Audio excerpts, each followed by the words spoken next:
America की संसद में संशोधन विधेयक पेश। भारत के साथ सैन्य संबंध मजबूत करने पर है जोर। अमेरिका के 2 सीनेटरों ने पेश किया विधेयक। यह सुनते ही ड्रैगन की बढ़ी परेशानी। परेशान ड्रैगन सोच रहा अब क्या करें। अमेरिका में सत्तारूढ़ रिपब्लिकन और विपक्षी डेमोक्रेट के शीर्ष 2 सीनेटरों ने भारत के साथ सैन्य संबंध मजबूत करने, खासतौर पर 5वीं पीढ़ी के लड़ाकू विमान और सैन्य क्षेत्र में संयुक्त अनुसंधान और विकास में तेजी लाने के लिए एक संशोधन विधेयक पेश किया है।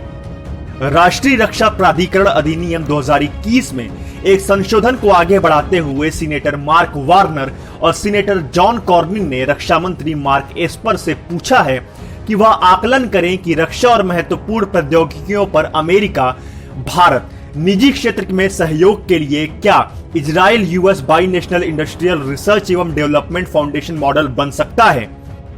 वार्नर प्रतिनिधि सभा की खुफिया मामलों की शक्तिशाली समिति के उपाध्यक्ष हैं और कॉर्निन रिपब्लिकन व्हीप हैं।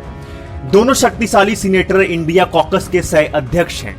संशोधन विधेयक में रक्षा मंत्री से अमेरिका और भारत के बीच रक्षा और संबंधित औद्योगिक एवं प्रौद्योगिकी अनुसंधान, विकास के अवसरों तथा कर्मियों के आदान प्रदान पर एक संक्षिप्त जानकारी प्रदान करने को भी कहा गया है। सीनेटर कॉर्निन ने एक अन्य संशोधन में रक्षा मंत्री को कानून पारित होने के 180 दिनों के भीतर भारत को अमेरिका की 5वीं पीढ़ी के फाइटर जेट कार्यक्रम पर जानकारी देने को भी कहा।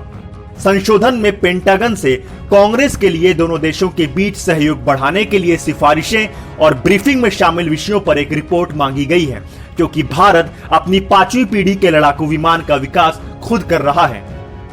भारत को शीर्ष गुप्त अमेरिकी रक्षा प्रौद्योगिकी और उपकरण मुहैया कराने के मद्देनजर कॉर्निन और वार्नर ने भारत को इजराइल और न्यूजीलैंड की तरह नाटो प्लस देशों की सूची में शामिल करने के लिए संयुक्त रूप से एक अन्य संशोधन को भी पेश किया।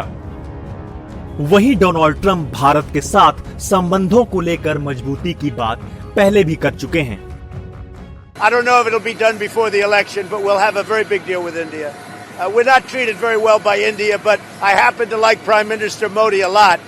And he told me we'll have 7 million people between the airport and the event. And the stadium, I understand, is sort of semi under construction, but it's going to be the largest stadium in the world. So it's going to be very exciting.